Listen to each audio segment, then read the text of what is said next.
I think that the most important thing that you can give your clients is your time. I mean, there's clients that I've showed up at their house to help them move. I think that very often in this industry, we get caught up with just providing the expected. And that's not being more. That's not what our team does. We're going to do the unexpected. That's what makes us different, makes us special.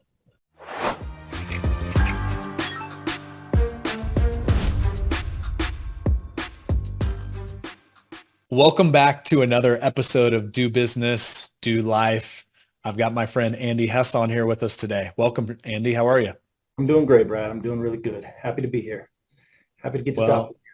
Hey, when I woke up this morning, I was like, this is going to be a fun one. I don't know where it's going to go, but I know wherever it goes, it's going to be a great conversation. And this is a Triad member spotlight. So if you're tuning in, Andy's been with Triad since the very, very early days. I think before we even had a website, Andy. So you've seen the full evolution. And speaking of the evolution of Triad, you have quite the origin story in this business. So I figured we'd just kick this off.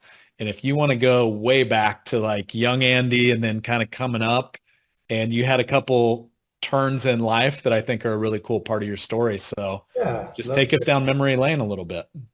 You know, I kind of fell into finance in general on accident. I was in college up in Fort Collins, Colorado State University, and I was in school to play football, not to go to school, not to do anything else. And I had a good friend who just saw something in me, whose dad worked for Charles Schwab at the time, and offered me an internship. I think it was my junior year of college, and kind of around that period of time at least. And I fell in love with it real quick. Worked with them for a number of years, worked with a couple of other kind of smaller mutual fund companies for a couple of years.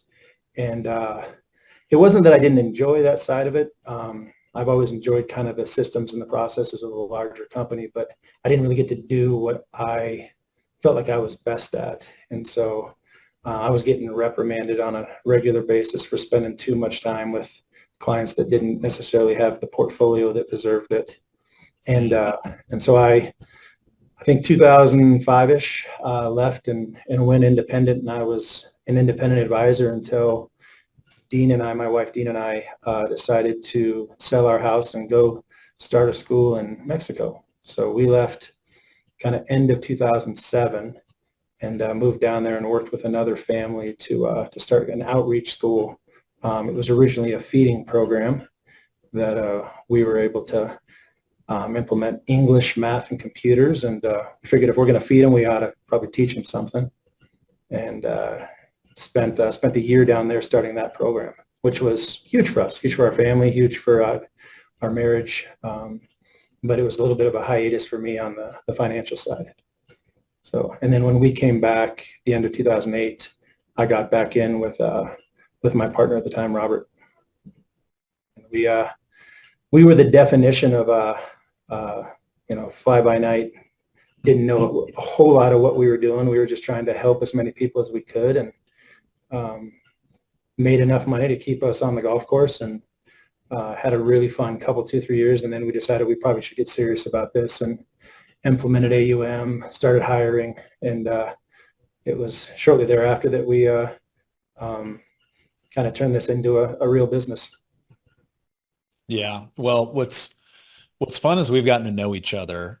You have number one, I've always just loved your heart. And I think it's been anytime Andy's in the room at any Triad experience, you just have a joy for life, a joy for others.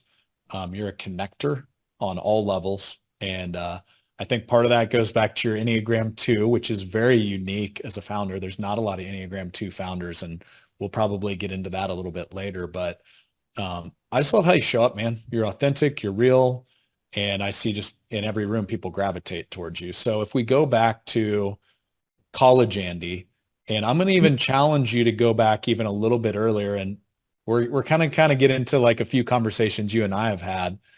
Like you were kind of in high school, you were that kid that was kind of getting into trouble a bit, right? Like you were the athlete, you were finding your way, and I believe you were the son of a preacher. Mm-hmm. Mm-hmm. And maybe you were that high school kid rebelling a bit, but what was it that kind of got you back on track? Was it sports? Was it, hey, maybe I should listen to some of that stuff my dad's saying? Like what was it that like during that time kind of brought you back to realize your true potential? Yeah, those are great questions.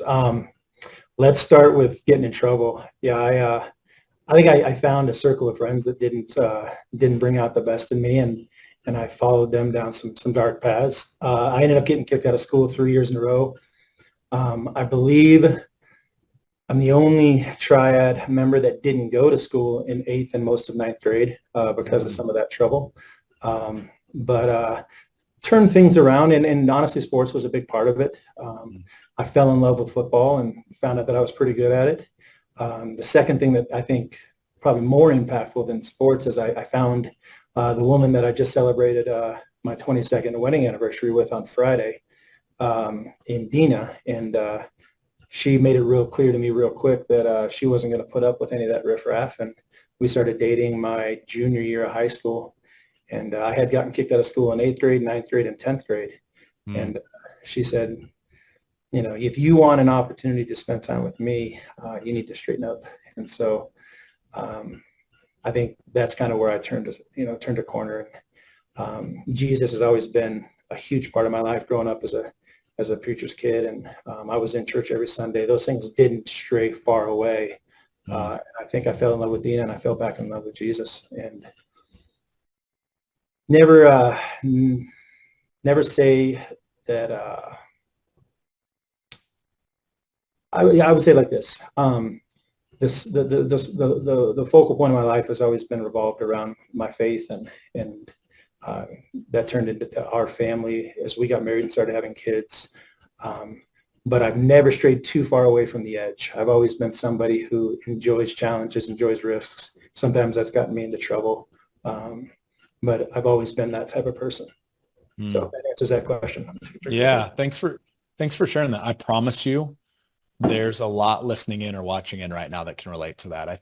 And spending almost 20 years in finance now, there's a lot of really, it's entrepreneurs in general. I mean, truly, you look at an independent advisor, you're an entrepreneur that just so happens to play in the space of finance. And a lot of entrepreneurs were the kids that were like having trouble paying attention in school. There was this, attention span that was a dreamer and a visionary, and school just wasn't a great place for it all the time. So I think a lot will relate to that story. Let's go to. On that note, my dad and I have this kind of ongoing joke that we're both in the same business. He's just selling Jesus, and I'm selling, financial products. I've always just wanted to be in a line of work or in an occupation where I can just love people, and I honestly stumbled into something that allowed me to be good at what I'm, best at, and spending time with people. And, financial services was just the vehicle to get me there. Yeah. Well, it's such a beautiful business because it is a relationship business. It's a people business. And like, truly, you think you're doing generational work. If you do this well, you're impacting the people sitting across the desk from you, their kids, potentially their grandkids they haven't even met yet. And it's pretty awesome work when you step back and look at it. Yeah. Let's go to, we have a shared college football journey. Yours was just at the D1 level. You were a notch up, but we both were defensive backs. And so we've got that shared background. Are there any lessons from your college football days that carry forward today to just how you carry yourself, work ethic, any good stories or takeaways? I think, obviously, sports is a way of helping you understand how to work hard, how to work as a team, how to push yourself in ways that you didn't know you were able to. I was really blessed that I had some amazing coaches and mentors in my life, going all the way back to, Little League football and through college and high school. I would say the thing that I've taken the most from my time playing sports is just that camaraderie. I love the concept of being on a team. I love the concept of being a leader of a team. I think there's a lot of different qualities of leadership that the different folks really thrive in. Mine has always been more service oriented, which I honestly believe is kind of the core foundation of leadership, is not trying to fit everybody into what you're doing or what you're selling or what you're offering, but being in a position to serve them and to allow them to feel the most valued or most important as they possibly can. And I really learned a lot of that playing football. Just being a leader of kids, being a leader of men on a college team, and allowing myself to come second and be okay with that. Yeah. I think that there's so many different ways that you can succeed and so many different things that offer that kind of that adrenaline or that the feeling that you get from being successful. I've always got that from being a part of a team that succeeded and getting to be an important cog of that team. So it's no different now, and with what we do and with our team here at Guardian, I just love that aspect of it. So.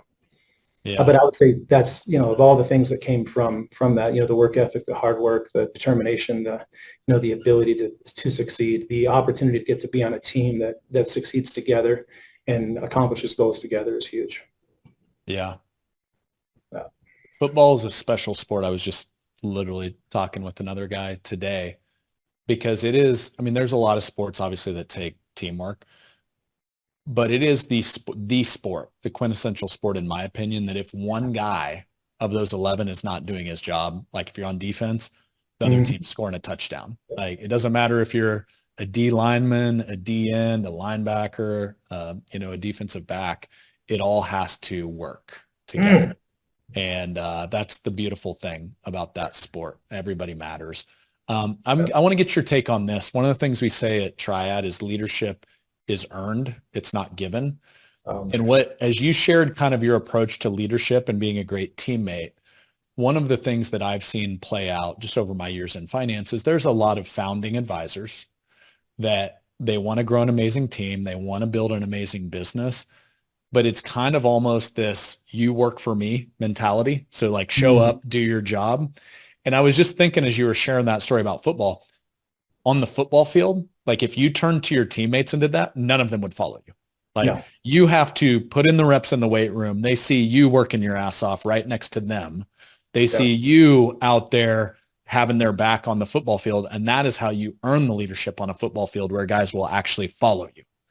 And so often I see that done the opposite way in business. You work for me, so do this. And then they wonder why they have high turnover. People don't want to show up to the office and work hard. What's your take on that? Because I think it's such a lesson from sports that we screw up so much in business.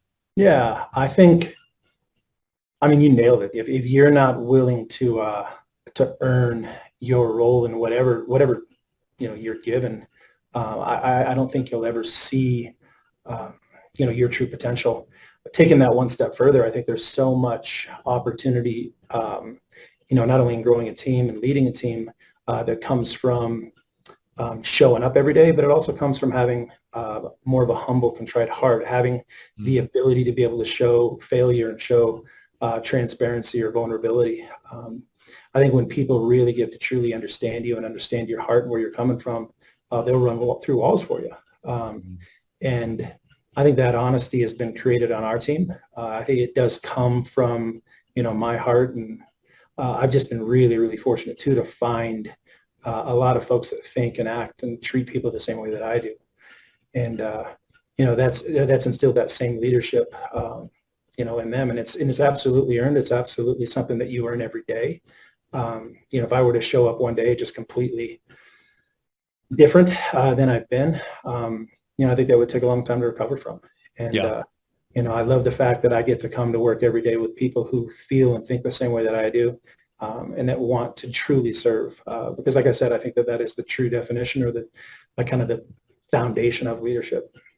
Yeah. Like attracts like. And you can only fake it for so long before people figure out, who's really showing up. And so I do believe that's one of your superpowers is you have a natural vulnerability. I think you shared a piece of that story coming up with me the first or second time we met. And I think a lot of people in this business, unfortunately, the ego gets in the way and then they wonder why they're missing that connective tissue with other humans.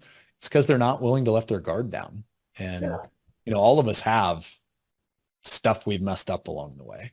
And it's those that are willing to share it and connect vulnerably that people do want to work for and connect with. And Yeah. work that extra couple hours at the end of the day. So, um, let's go to, you shared the story. So you kind of, was it an internship in college that got you into Mhm. finance? Mhm. And then you kind of made this run where it was working for another, obviously another name over the door. You realized that wasn't the model that was going to fit you and how you wanted to build a business. So let's maybe stay on the finance track for a bit. I know Mhm. there was a break there where you've done some incredible work in Mexico, and I want to make sure we spend some time on that. But Yeah. let's like go through the finance lens for a second. Um, when you decided to go out and build a business on your terms, what was going through your head? You know, you've got this blank canvas, you can do it any way you want. Um, what were your thoughts as you started adding AUM and serving clients and building a business from scratch? Yeah. I mean, let's get real on that. I would say the opportunity to go out on my own was huge.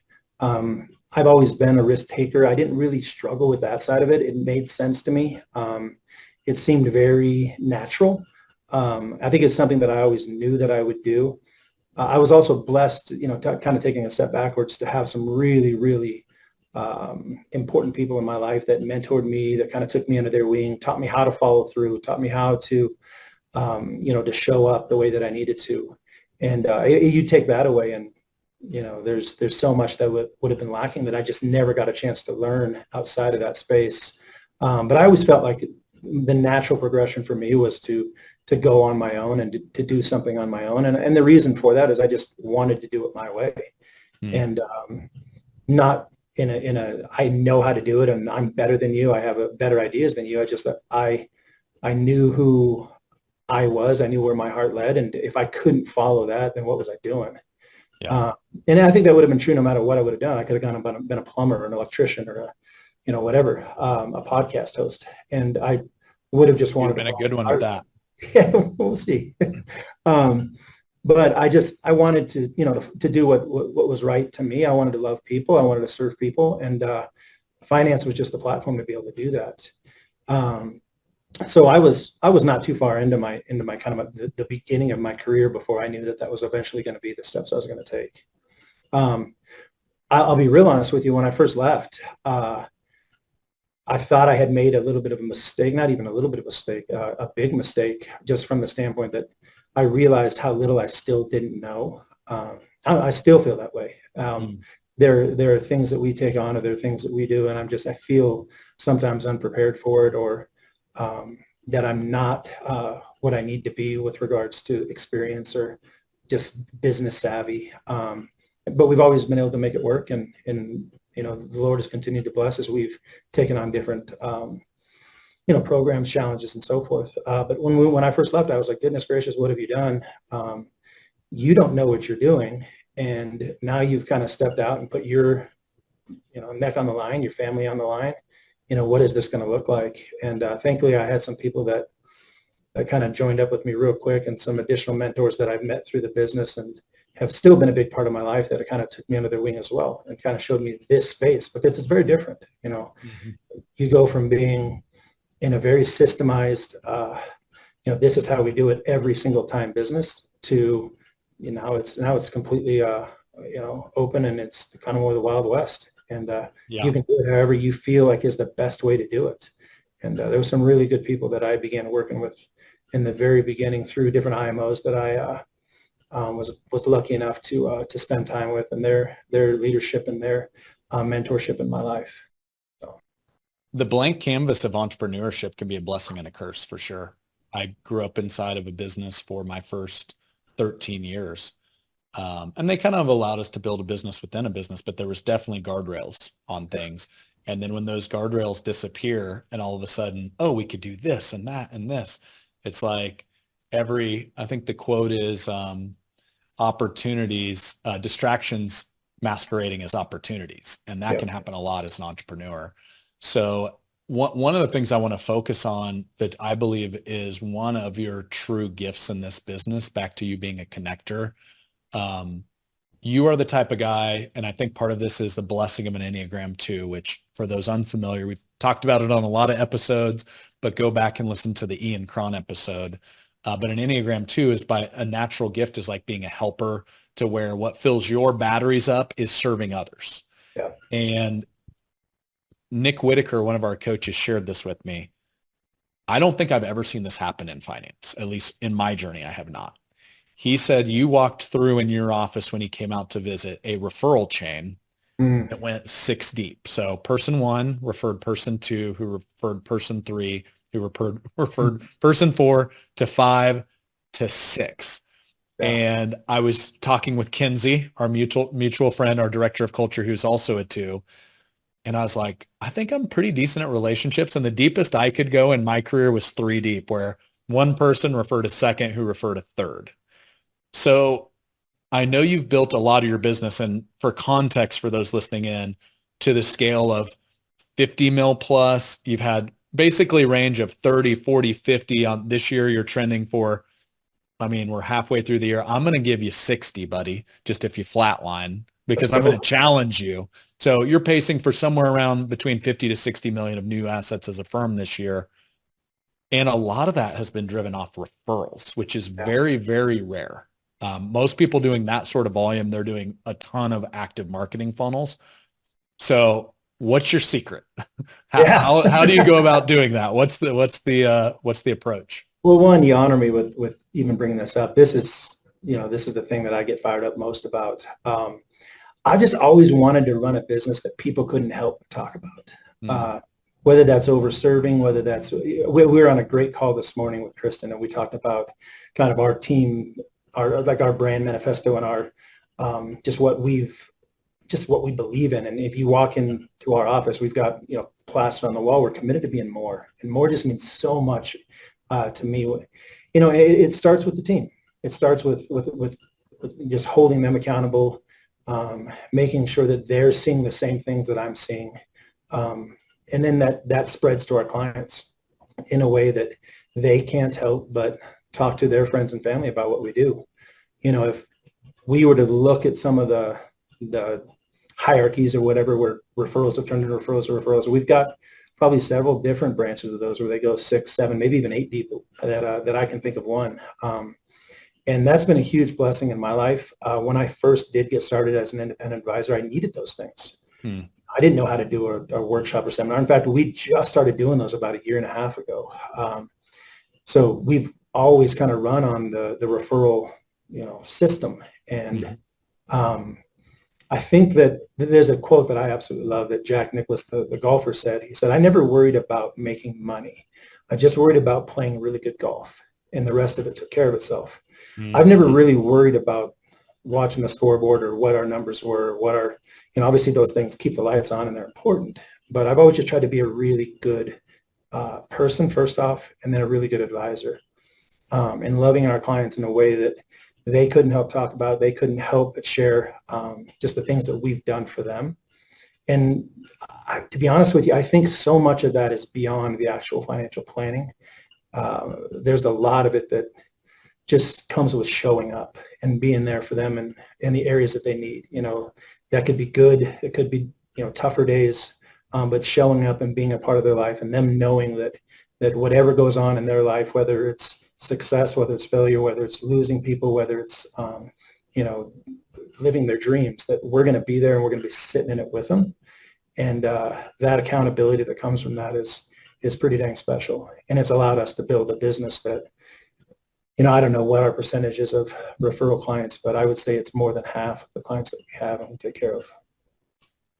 I mean, I'll tell you the numbers that you were hitting. I mean, like you said, you just started what I'd call an active marketing funnel with public seminars a little over 1 year ago. And you've been with us basically from year one. So right around 3 years now, and you were hitting 40 and $50 million years with no active marketing funnel. I've never seen that before. I mean, I've seen a lot of models in this space. I've never seen that.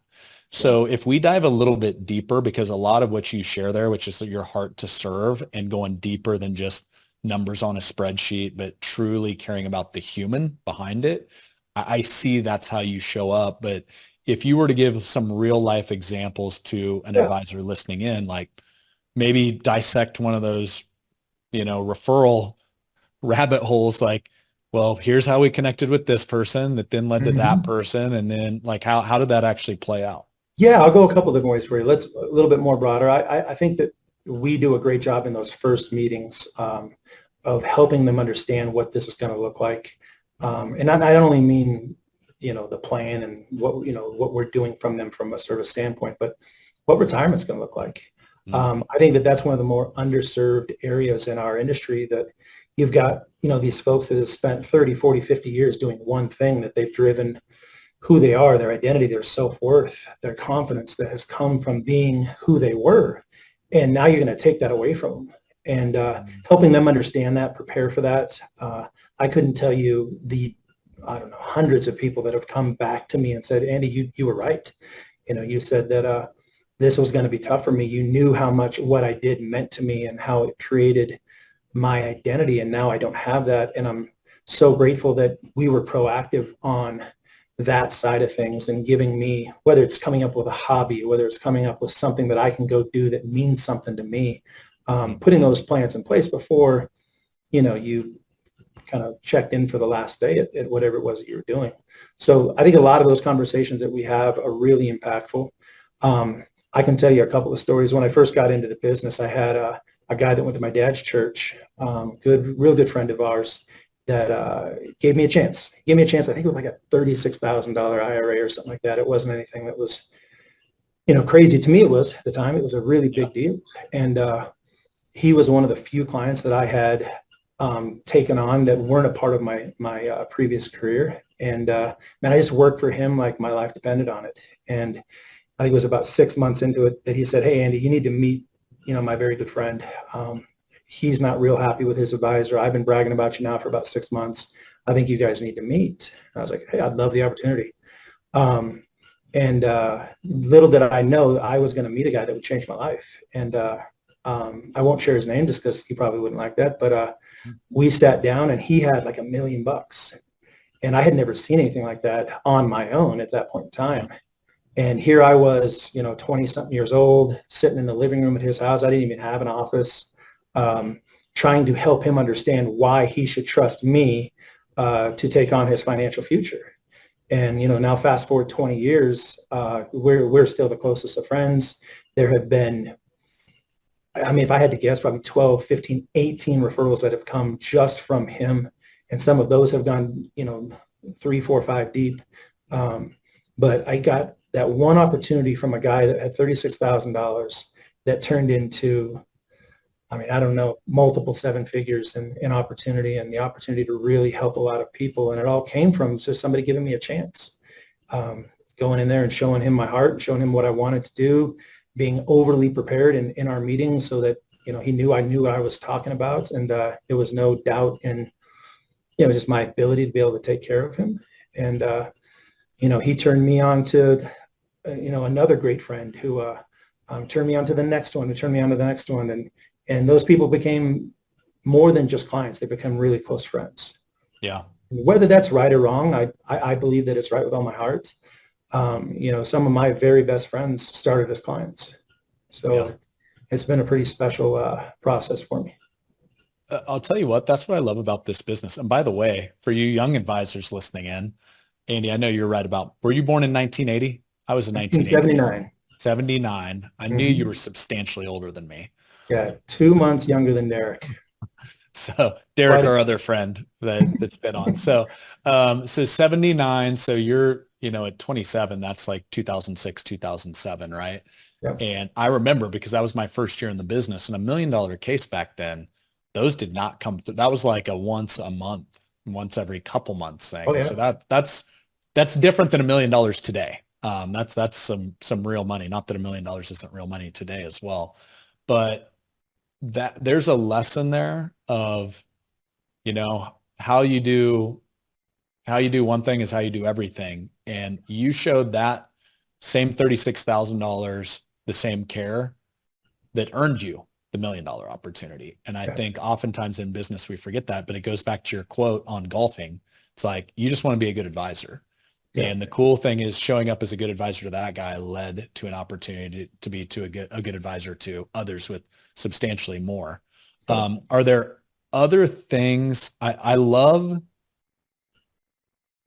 that what I take about from an earlier thing you said, which is, hey, I help my clients prepare for the transition and the loss of identity as Mm-hmm. they enter retirement. Because you think about it, you've been working the same job 30, 40 years, or you're a business owner and the business is your identity. Yeah. What sort of things have you done? Like, are you literally like, hey, let's go golf? Like, how are Um, you like getting them ready to make that transition to retirement? yeah. I mean, obviously nothing replaces time. I think that the most important thing that you can give your clients is your time. That's easier said than done. And I realize that as people get busier, it just becomes more of a challenge to be able to have that. When I say that what I've done is just show up, that's a lot of different ways. I mean, there's clients that I've showed up at their house to help them move. We just had a client that went on a little 12-day, European cruise. I showed up at their house with a little care basket that they had no idea we were bringing it. Um, I can't take all the credit for those things because I got a great team that supports me with it, but it's just showing up, being there, Yeah. doing the unexpected. I think that very often in this industry, we get caught up with just providing the expected. And that's not being more. That's not what our team does. We're going to do the unexpected. We're going to be there. Not to get into a downside, but I had a really, really close friend whose brother passed away at 67 this past weekend. And as much as I love my family and as much as, those weekends are sacred, I just wanted to go sit in it with him. So his wife had sent me a text and it's like, he needs you. So I just showed up. And we sat downstairs and I cried with him. I just sat in it with him. And that's what I mean. I mean, if you're not willing to show up and be there, then don't expect anything different. But when you're willing to do that and you're willing to be that guy for, whether it's your team, whether it's your clients, I mean, obviously, most importantly, your family, that's what separates us. That's what makes us different, makes us special. Such good advice in life. I mean, that's not business advice. That's life advice. I like to think that if there's anything that I've done right, it's that you know how I feel about you. I would say that anybody who's listening to this call or anybody who knows me knows how I feel about them, knows where my heart sits, how much I care about them, who they are to me. And, whether that's something that makes me special, whether that's just me being vulnerable, or many other different things, I don't know. But it's who I am and it's who I'm always going to be. And sometimes it drives my wife crazy because there's so much energy that gets spent being that person that she'd like to have a little bit more saved for her. And that's another topic. That's another podcast. But being willing to be that guy. Well, it's interesting timing on that comment because, we've talked about an Enneagram 2. We won't make this an Enneagram podcast, but I'm a 7 and kind of a deadly sin of a 7.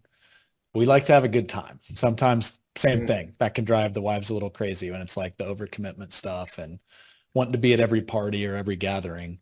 But one of the things that I didn't realize how a 7 sometimes shows up that's the opposite of what you just shared is almost a being unaware of unintentionally reframing things positively, like almost like optimism to a fault. And like back to the close friend that lost his dad. You said something that I think goes back to what is a secret of how you show up and why people gravitate towards you.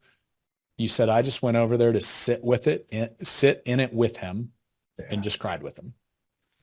And as I explore my blind spots, one of the things that came out of a therapy session, there's a Brene Brown video that talks about empathy.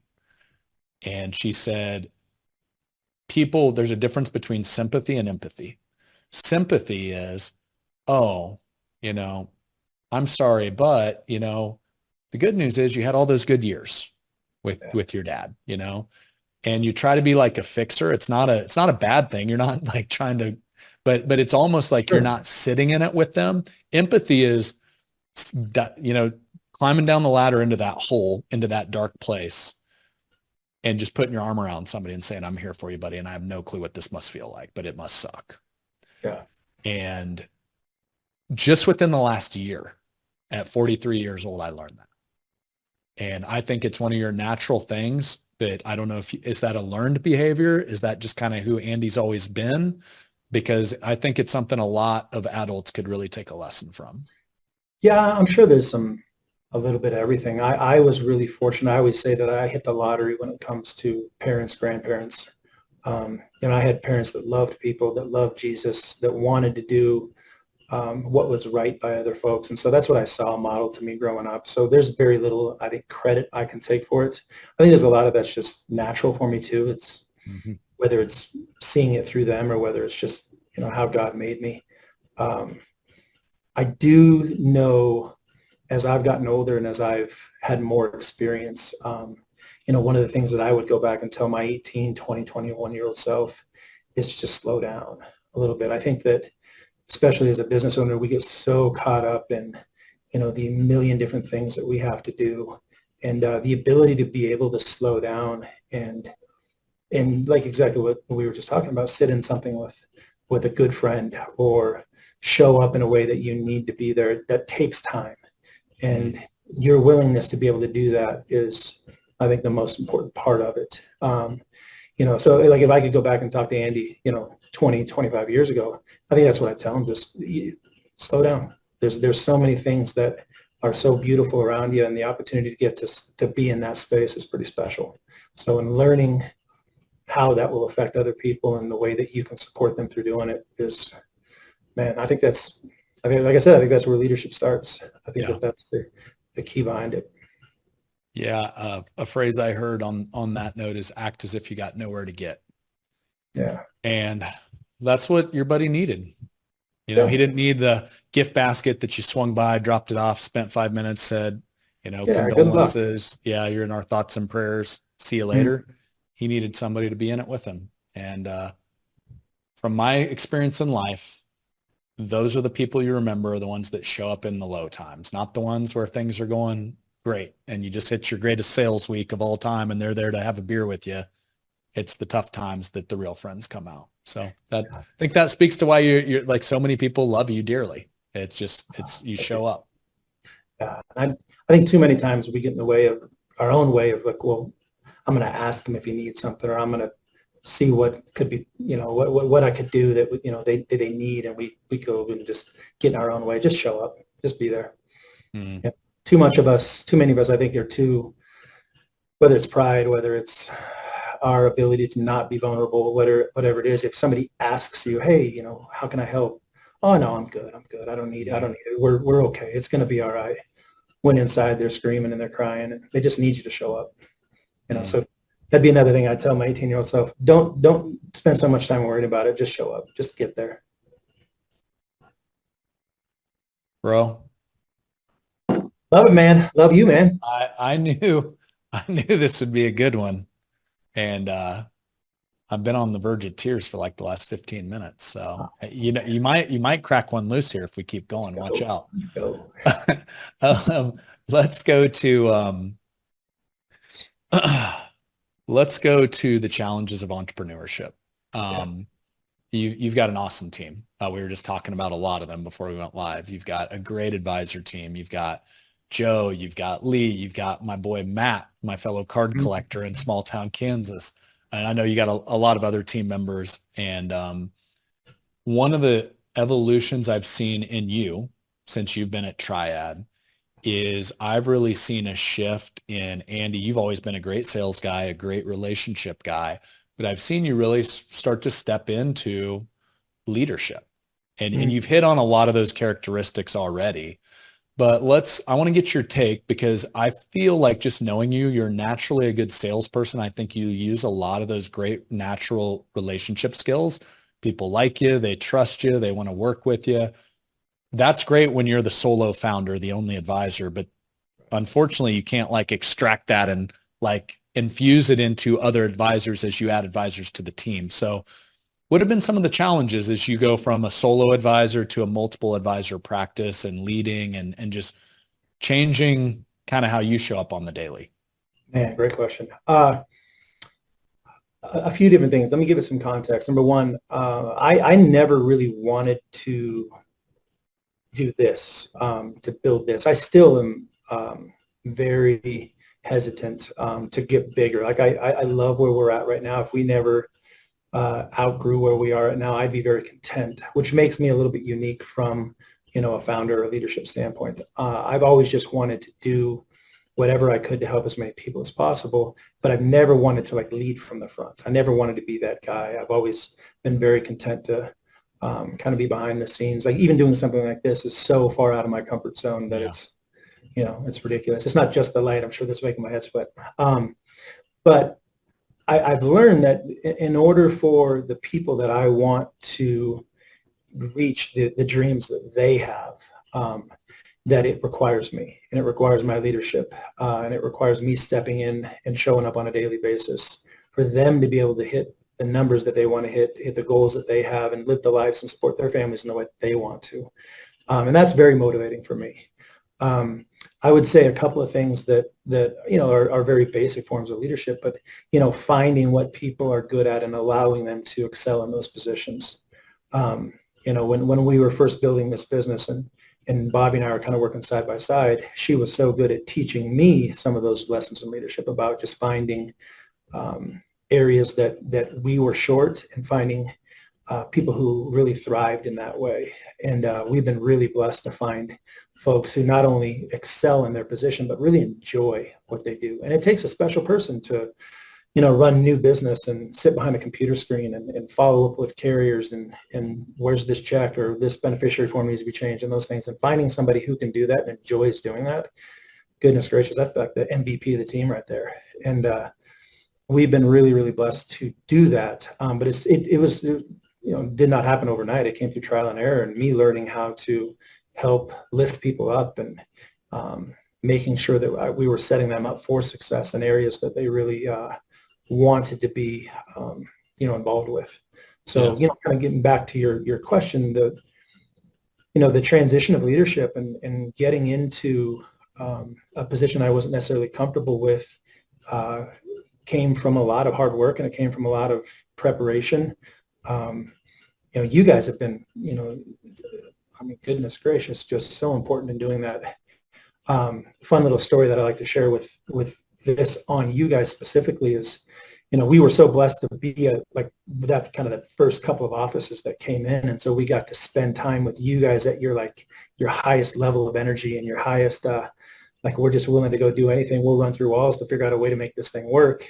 Didn't necessarily know what you know today, but maybe the level of energy was there. I like to use the example. It's like having kids. Like your first kid, you're at your youngest, but you're at your highest level of energy, or you don't know what you're doing, but you're going to go do it. And then by the time you've had your third or fourth, fifth kid, maybe the energy levels aren't there, maybe the time isn't there, but you know so much more, and you're able to support so much more. And we're so blessed by you guys because we got to see both sides. We got to be there when you were just starting and had those levels of excitement. Not that you don't now. I don't want to put those words in your mouth, but it just was so new. And man, it was. We were figuring out. You came in at a phase. We were figuring out what Triad actually was. Fun fact, because we didn't share this. So Bobby, that was really sitting in the chair. Bobby, a female, not a male, that was sitting in kind of your director of ops COO chair. She knew Kristen Shea because she had grown up in the FMO space where there were not a lot of young females that were go-getters. And that wasn't a female thing. That was just a very dude, focused business. And a lot of that's evolved, but they knew each other. And so I think when Triad was just becoming a thing, Kristen's like, hey, Bobby, why don't you come in? And testament to you trusting your team, because I think you had been at your previous group for a decade. It had been a long time. It was 15 years. Was it 15 years? Wow. Hmm. And so you were the very first member office to ever visit Triad headquarters in Lawrence that just so happened to be on a St. Patrick's Day. Yep. I will never forget. And we had all the green hats, the green cloverleaf sunglasses, the green chains. We were all decked out. And we went out for a lap around Mass Street. And I think was Joe wearing a kilt? Joe was wearing a kilt, wasn't he? I think by the end of it, there were a lot of pictures that should never be shared. Well, I think a couple of them are still on the Triad fridge. It's like proud parents. We have the Guardian St. Patty's Day visit still memorialized. But that was a really special trip because I think as much as we were growing up, I think it was a really cool inflection point for you and your business too, where it was like, I've really seen a transition of a great sales guy that was great at relationships to where you guys have truly started to really build a business with multiple advisors serving clients at a high level. And it's been a hell of a partnership, my man. Well, and listen, to just take a moment to brag on you guys, little kind of story behind that story. When Bobby first introduced the idea of us changing and us going working with this startup, and it had nothing to do with you guys' experience or lack thereof. It had everything to do with I was just so committed to who we were currently working with. I told her no like 3 times. I was like, listen, no, I'm never going to leave. My flag is planted here. I'm committed to these guys. I've been doing life with them for over a decade. And she's like, just talk with them. Why don't you just take 30 minutes and sit down. And I remember that first conversation I had with Sean, and by the end of that phone call, man, I couldn't have come to a more of a 180 degree on that. Your guys' like-mindedness, your kind of ideas of what you were trying to create, the ability to do it with so much transparency.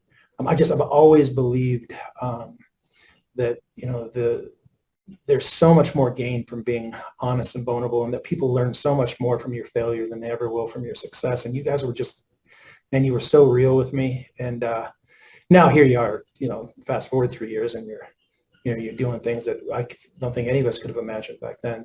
But I was so grateful for that opportunity, and something that I thought was a complete waste of time, and I was never going to make that change, was one of the best decisions I ever made in my career. And here we are, and it's a beautiful thing when people want to do what's right, and they kind of check their egos and put hard work and put honesty in front. It's amazing what you can do. So thank you. Well, Andy, that means a ton. And I've told you this before, we're not perfect, but we try to own it when we're not, and we try to listen, and we try to continue to level up and evolve. We talk about member obsession a lot, and we mean it. We're like, there's a really easy hack in business. It's just listen, and like put your ego aside, because guess what? You sure will get a lot of solutions if you're just open to them. So thanks for always, and you've always been super gracious, even when in the early days when not all the systems were dialed in, and we had a new business team of like 2, and who are awesome, by the way. But there was a lot of growing up we had to do, and there's still a lot of growing up we have to do, but we're definitely committed to the journey to get there. So I'm very grateful. You guys have become, the best of friends to us, and a lot of the other offices, are some of my best friends in my life outside of business. And I'm very grateful for that. And not to mention, I mentioned this before we started the call, I think you have found the perfect hair length, and I'm fired up for you, man. I wish I had that. It was on video. I'll just do a 180 there. Yeah. It's not too long, like I think it's gotten. Sarah might agree. It's not too short. Yeah. You look like you're, it's like the perfect length right now.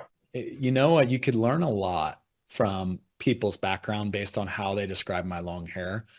Certain circles, it was WWE hair.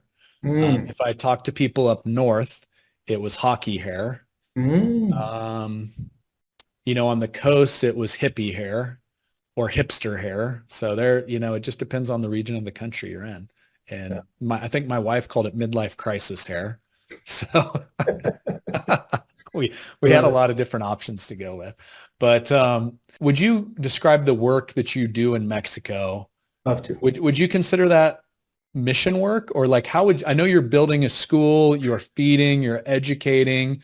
Is there a religious side of it as well? Like how would you describe that down there that you're doing?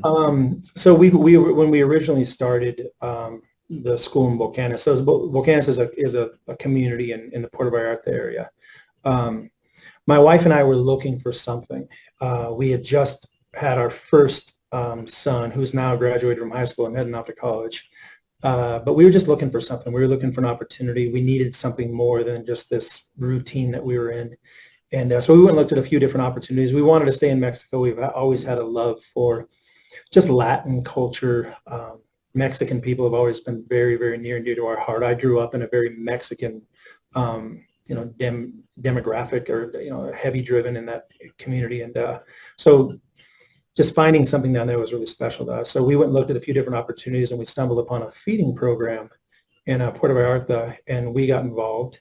And then the idea of creating kind of this outreach school came up with us and another family, and then we were partnered with a church that owned a building that made sense. And we moved down there for a school year when Jaden was, I think he was almost 2 or just turned 2, something like that. And just dove in. We taught 8 hours a day. We taught the morning sessions and the afternoon sessions. And it was really special. So just to get a little. Or was it you and Dina, or you and Dina and the other family? Like who was so the other family was more kind of admin. The wife of that family was very curricular, curriculum driven. So she helped a lot with kind of the day-to-day stuff, but she didn't teach. She was a teacher for a public school down there.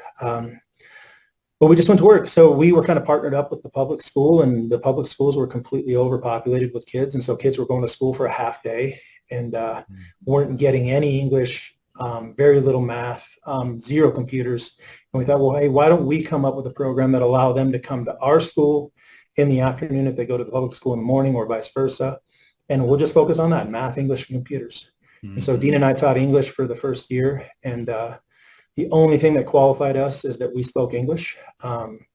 She actually had a teaching degree and had a lot of, kind of insight on that. I was just the guy that showed up and tried to make the kids laugh and help them understand some basic concepts, just because that's what I knew. So that kind of evolved, and the school grew, and we got to the point that we outgrew that building and we grew into another building. And then it evolved into other different programs, which we're still heavily involved with, a sports program, bands, dancing, just you name it. We kind of do it down there now. And to where when we first started, it was maybe a couple dozen kids. Now it's thousands of kids. And it's a really, really special opportunity. We've had so many of our clients at Guardian that have gone down there and have spent time with those kids and loved on those kids. And I would open it up to anybody listening that, we have a home down there. We don't rent it. We don't Airbnb it for that reason. We want people to go down there and get to experience, what is a very special place to us, and some really, really special kids. So now we've got basketball leagues and soccer leagues and volleyball leagues and multiple bands and dance teams and just you name it. Like I said, there's a lot of really cool opportunity. So, and some really, really special people that have come on board that are very selfless and have kind of put their money where their mouth is and donated, like mind-boggling numbers. And it's been, it's what we love. What is the name? I'm assuming it's a nonprofit at this point. Yeah, so there's 2 pieces. What's the name of it in case anybody Club Vallarta is the sports program, and that's there in Monasterio, and then up in Volcanes, the Volcanes Education Project or Community Education Project, and that's the more the education side. So, cool. Well, do me a favor and send me a link to where people can find out more information, and we'll put it in the show notes. And then if anybody's inspired by this and wants to give, I will. One thing I know about Andy, all that money will go to the kids. And so love to support that. And I know we've talked about getting our family down there, and it just hasn't happened yet. So that's on us, but we need to get some dates on the calendar. It's a special place. The only thing I would warn you is it's not a place you go once. Like once you get down there, and Vallarta it's well known as one of the friendliest cities in the world. Mm-hmm. It's also well known as one of the best foodie cities in the world. So you can eat, you can spend some time with some really special people, and on top of that, go live on some well-deserving kids. It's a pretty cool place. And if I remember this right, you spoke 0 Spanish when you started this, is that correct? I was limited to the Taco Bell menu, a couple of other words, but it was maybe below 0. It was nothing at all. And now you speak pretty fluent, correct?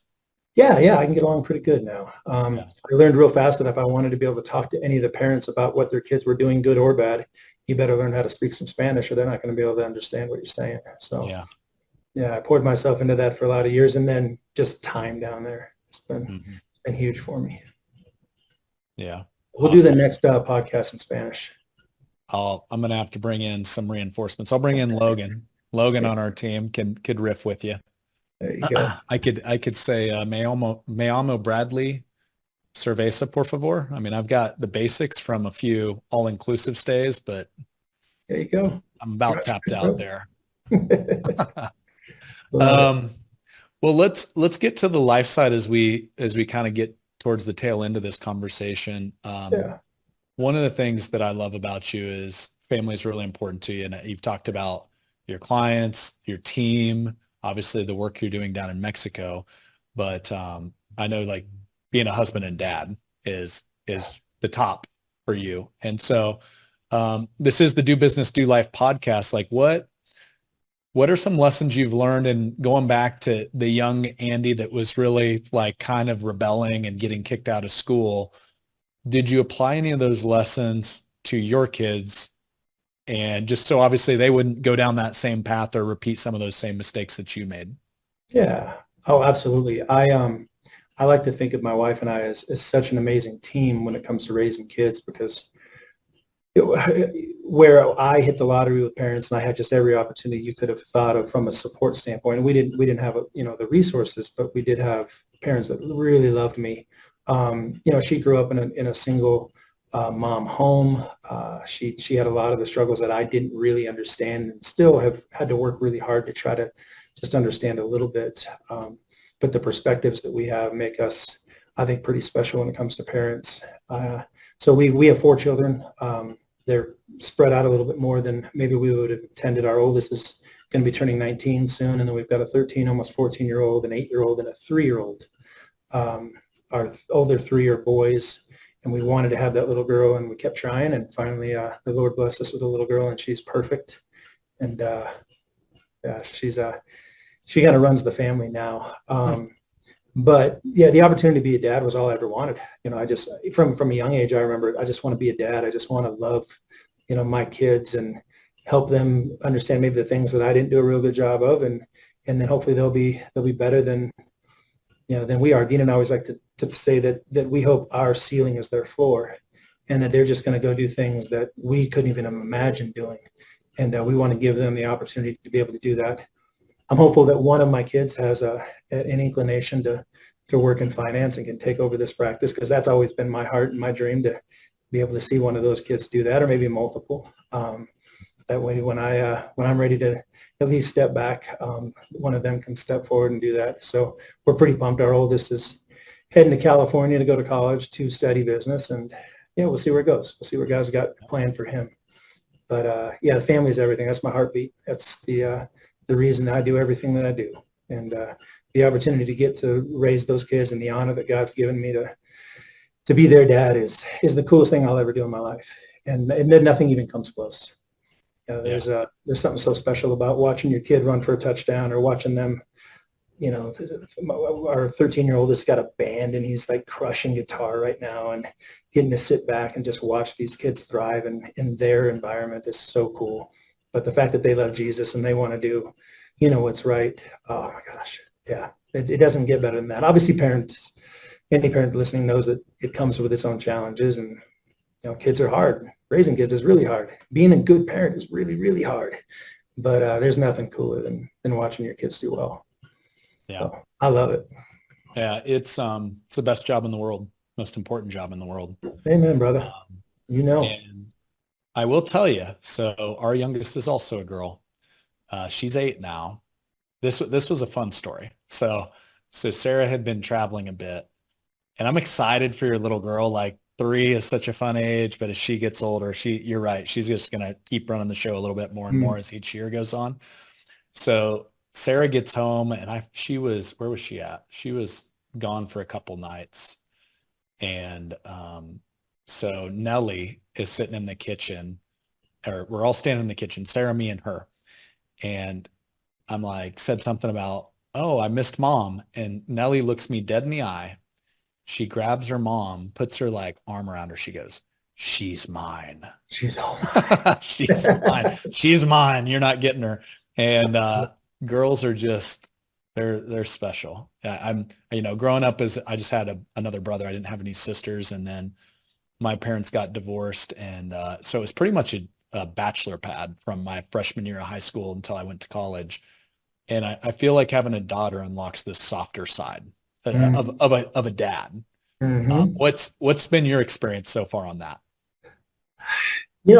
So not only was she our first girl, but we knew she was going to be the last. And I think there's just something special about knowing that going into it. You just kind of appreciate everything a little bit on Yeah. just another level. I'll never forget when, we had all of our kids in our room when they were babies, till maybe 6, 7 weeks old or something like that. And then when she moved into her nursery, I moved in with her. And she was the only one that, like, when she would wake up at night to cry, it didn't bother me. Not now, I was in my 40s at that point in time, and you suck at sleeping at that point in time anyway. But those things never bothered me. I just enjoyed the time. I was like sitting in the chair with her. She has this chair in her bedroom. And I was thinking to myself, like, I wonder how many hours we've spent together sitting in this chair. And it's like hundreds and hundreds of hours. And like, Mm. man, how cool is that, right? It's just, yeah, it's so different than raising boys. I've been all my kids' football coach, and I've been, like, rub some dirt on and get up, let's go. It's Yep. be tough, be strong. And her, it's like the complete opposite. Although she's got 3 older brothers, she'll like compete She'll be with them, fine. bruises and scars. She'll be just fine. But yeah, she's so special. So grateful for her. God, what a blessing. You're right on the like Nellie's our last two. Well, as far as we know. But I heard this the other day, and you've got these fleeting moments that in the moment you don't realize. Back to circling back around to time being your most valuable asset. And Braun and Nash, who are now 14 and Nash will be 13 at the end of August. I don't remember the last time I pushed either one of them on a swing. Like the little kid, you push them on the swing. Sure. And you just don't realize in that moment, like this is the last time. And then boom, they're out of that phase. And it's like really, like I love every season of raising kids, but there's these little moments, these little, like you look back and you're like, man, I wish I would have known that was the last time because I sure would have soaked it in a lot more. And I think as a parent, you don't realize these little seasons and phases that you go through. And like when it's that baby, you just soak it in a little bit more, you Yep. know, and it's pretty awesome. Pretty Still awesome. goes by way too fast. Oh, way, way too fast. Yeah. Yeah, blink of an eye. Oh, but I'm so with you. Your kids are Well, blessed to have you, brother. hey, likewise. This has been a fun one, and we did a Yeah. lot of do life on this, and I knew we would.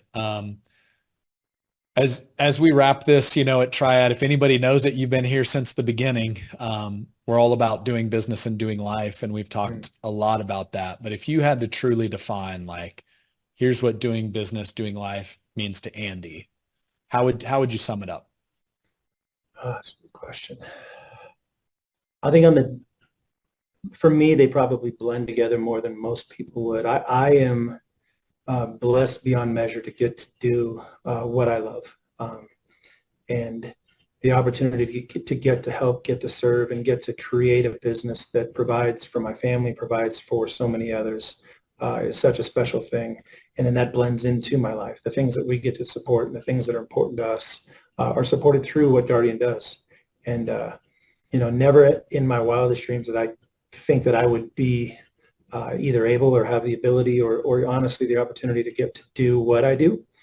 And God reached down and man, he touched me with his hand. He blessed me, and I'm grateful for the opportunity to get to work with my best friends, you guys included, to get to work with so many special people who are so talented at what they do, and for that to influence my family and the things that we get to do. Yeah, it's all I ever wanted, and so much more. So I'm so grateful. Well said, my friend. And likewise on my side, it's been awesome to be on this journey with you. And, I love all of the members here. But you joined probably before you should have, if I'm being real with myself, because it was all still coming together. So thanks for believing in us from the very beginning and speaking into a lot of what Triad is. So Right thanks, back my at you. brother. I Yeah, right appreciate you. back at you. Thank you. All right. Till next time. Absolutely, brother. Thank you.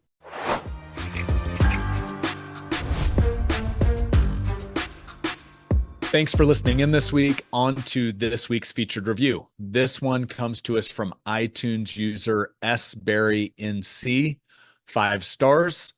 They say, Hal is such a great inspiration. First heard Hal in the Family Brand podcast over a month ago and watched his personal story on YouTube. have enjoyed listening to DBDL and heard about this podcast series in Scottsdale, Arizona when visiting with my husband for a Triad event. This has not only been great for my husband and his business, this has also been an asset for our whole family. Keep up the great work, Stacy Berry. Well, Stacy, that's awesome. So thanks for taking the time to leave the review. And, as we have grown Triad, and of which you and your husband are a member, this is the type of stuff when we say DBDL, this is what we mean. If we can create a company and if we can create experiences that not only help the founders, the husbands, wives in the business, but also their spouses and significant others, that's the equation we want to hit. And one of the things that's been really cool as the show has grown, especially with the new format on doing business and doing life, I've been blown away by how many spouses actually listen to the show, or sometimes are forced to. Russ, if you're listening to this, Russ and Sarah, funny hearing how on some road trips this is the listening of choice, sometimes not always the spouse's choice. So anyway, thanks so much, Stacy, for taking the time to leave the review. Look forward to seeing you at the next Triad experience, and we will try to keep the great content coming that levels up on the life side as well. All right. Catch you all in the next episode.